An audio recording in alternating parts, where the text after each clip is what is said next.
지난 이 시간 제주로 주소를 옮긴 뒤 농지를 취득한 가짜 농부들의 사례를 전해드렸는데요. 2015년 제2공항 예정지 발표를 앞둔 당시 제주에서는 농업회사 법인의 농지 매입도 적지 않았습니다. 이 법인들이 농지를 사들인 목적, 정말 농업 목적이었을까요? 탐사K가 현장을 찾아봤습니다.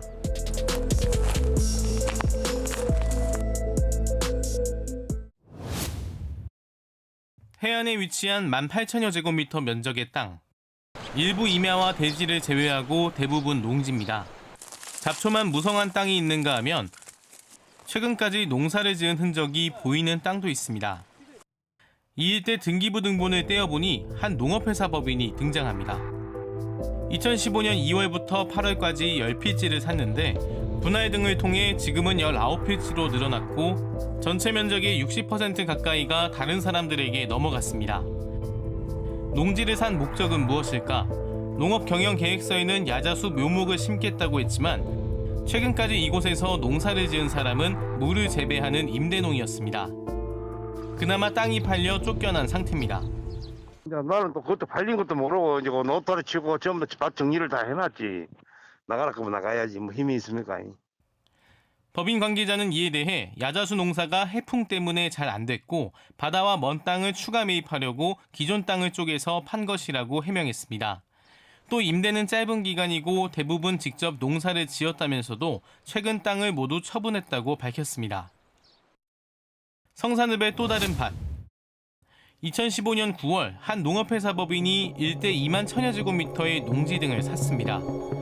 이듬해부터 물을 심겠다는 이유였는데 한 달도 안 돼 또 다른 농업회사 법인에게 2배 넘는 값에 팔았습니다.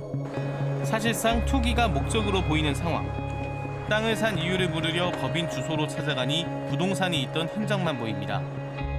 법인 대표의 주소를 찾아가니 주소를 빌려준 적 있지만 관계가 없다는 거주자의 답변이 돌아옵니다.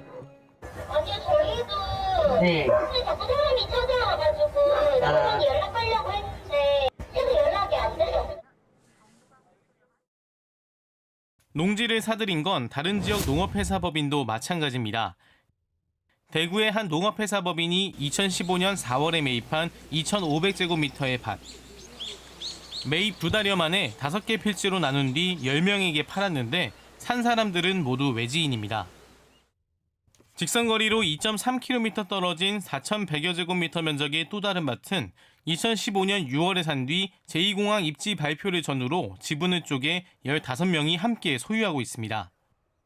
땅을 매입한 법인의 등기부 등본을 보면 영업활동을 하지 않는 회사라며 지난해 말 해산한 것으로 여겨졌다가 올해 초 주소를 옮기면서 영업을 계속한다고 적혀 있습니다. 옮긴 주소에는 해당 법인과 이름이 비슷한 공인중개사 사무소가 있지만 알지 못한다는 답변뿐입니다. 이름도 갖고 해가지고 혹시 아실까 해서. 대표님 모르세요? 잘 모르겠는데요. 이 농업회사 법인은 시세 차익을 노리고 허위 사실로 농지를 취득한 혐의로 최근 벌금형을 선고받은 것으로 확인됐습니다. 이처럼 농업회사 법인이 사실상 기획부동산 역할을 하는 건 일반 법인과 달리 농지 취득이 가능하고 법인도 비교적 쉽게 세울 수 있기 때문입니다. 농업법인은 영농조합과 농업회사로 나뉘는데 농업인 5명 이상이 참여해야 하는 영농조합과 달리 농업회사 법인은 농업인 1명만 있으면 세울 수 있습니다. 취득세나 재산세 등 세금 감면 혜택 또한 크다 보니 악용하는 사례가 적지 않습니다. 농지를 취득하는 경우에는 취득세가 감면이 되거든요. 비농업 소득에 대해서도 또 법인세가 또 감면이 됩니다. 그러다 보니까 농업법인은 부동산 투기를 위한 그냥 하나의 수단으로 이제 활용되어 왔던 거예요. 지금까지. 농업회사 법인과 관련해 지방자치단체가 3년마다 실태조사를 하고 있는 가운데 단순히 법인의 운영 여부 확인에 그치지 말고 실제 농업 경영에 대한 조사가 이뤄져야 한다는 지적입니다. 본래 취지대로 운영하고 있는지에 대한 관리 감독이 전혀 거의 안 되고 있기 때문에 쪼개기 판매를 하더라도 투기를 하더라도 사실은 감독이 안 되었던 면이 있는 거죠. 위장전입이나 농업회사 법인을 세워 제주의 농지를 취득한 가짜 농부들. 다음 이 시간에는 가짜 농부를 걸러내지 못하는 제도의 문제를 들여다봅니다. 탐사K입니다.